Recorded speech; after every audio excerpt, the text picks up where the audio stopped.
म्हाताऱ्याला कुठं तरी पाठवा. माणूस विचार करतो जर का म्हाताऱ्याला आपण वृद्धाश्रम मध्ये पाठवलं तर भावकीमध्ये नातेवाईकांमध्ये हसू व्हायची. त्याच्यापेक्षा असं करतो म्हाताऱ्याला मारूनच टाकतो म्हणला. बापाला सांगितलं पप्पा बसा बरं गाडीवर, तुम्हाला तीर्थक्षेत्रावर घेऊन जायचं स्नान करण्यासाठी. बापाला एवढा आनंद, पोरग लय सुधरलं राव, मला स्नानासाठी तीर्थक्षेत्रावर घेऊन चालला माझा बाळ. बाप गाडीत बसला. गाडीत बसल्याच्या नंतर बापाला घेऊन जाते. पोरग तीर्थक्षेत्रावर नेलं. गंगेच्या काठी पोरानं बापाला उतरवलं. बापाचा हात धरला, तीर्थक्षेत्रावर घेऊन जातोय स्नानाला.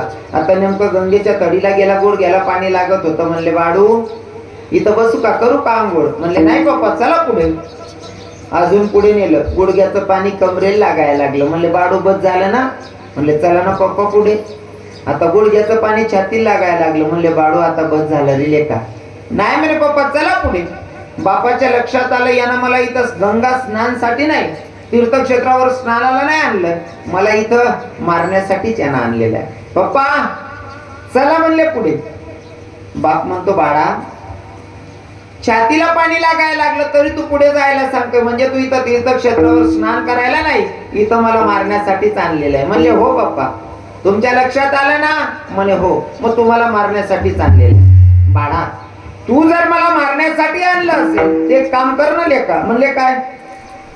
जागा बदलून टाक रे, इथं नको मारू, इथं नको सोडू मला पाण्यामध्ये. का हो पप्पा तुमच्या लक्षात आलं मी तुम्हाला मारण्यासाठी आणलेलं आहे? म्हणले हो.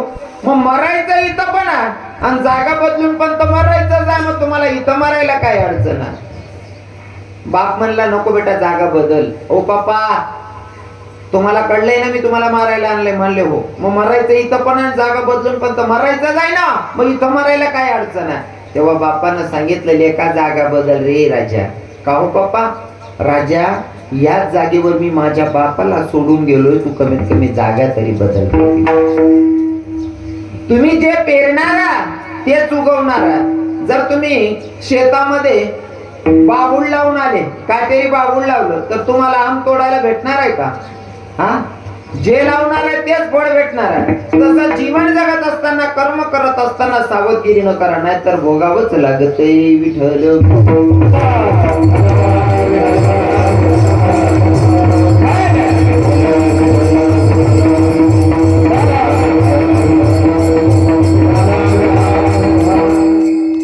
सुरुवातीला दृष्टांत सांगितला संतांचा. दुसरा तर तुम्ही आपण संसारी जीव, तुम्ही जे कर्म करणार आहे त्या पद्धतीनं आपलं आयुष्य. ज्या दिवशी आपलं मरण आहे त्या दिवशी आपल्याला आपले मायबाप वाचू शकत नाही, आणि ज्या दिवशी मरण नाही, दुश्मनानं जर मागून गाडी ठोकली तरी सुद्धा मरणार. ज्या दिवशी मरण आहे त्या दिवशी वाचत नाही, ज्या दिवशी मरण नाही त्या दिवशी मारून माणूस मरत नाही. त्याच्यासाठी एक उदाहरण सांगेल. म्हाताऱ्यासारखीच म्हातारी पण बोलकी होती. सुनबाई म्हणते म्हातारीला कटकट करते. म्हणले तुमच्या म्हातारीला कुठं तरी पाठवा. मुलगा तसाच विचार करतो, जर म्हातारीला कुठं पाठवलं तर भावकीमध्ये नातेवाईकांमध्ये गावामध्ये हसू होईल, मग त्याच्यापेक्षा म्हातारीला मारूनच टाकतो म्हणला. रात्री जेवण वगैरे झालं, म्हातारीचं गठोडं बांधलं.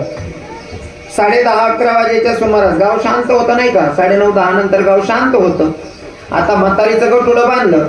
म्हातारीला दुसऱ्या मजल्यावरनं दिलं फेकून, म्हातारीचं गठोडं बांधून दुसऱ्या मजल्यावरनं म्हातारीला फेकलेलं. म्हातारी पहाटेच पोराचा दरवाजा ठोठावते. बाळा दरवाजा उघडले. पोरानं दरवाजा उघडला. म्हणले आई दुसऱ्या मजल्यावरनं फेकलं तरी सुद्धा 5 वाजेला दरवाजा ठोकत्या? म्हणे कस काय? राजा जेव्हा तू वरून फेकलं ना मला, तेव्हा खाली कपाशीची गाडी भरली जात होती. मरण नाही ना त्या दिवशी मरणार नाही, पण ज्या दिवशी मरण नाही त्या दिवशी आपला बापही आपल्याला वाचवत नाही. विठ्ठल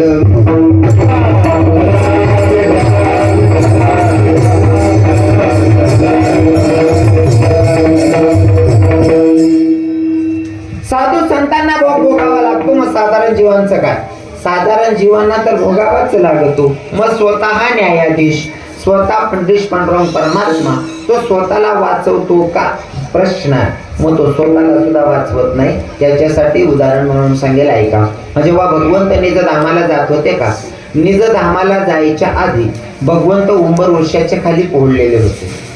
भगवंत उंबर वृक्षाच्या खाली झोपलेले आहेत आणि भगवंताच्या पायात आडी होती. आडी टाकून देव झोपलेला.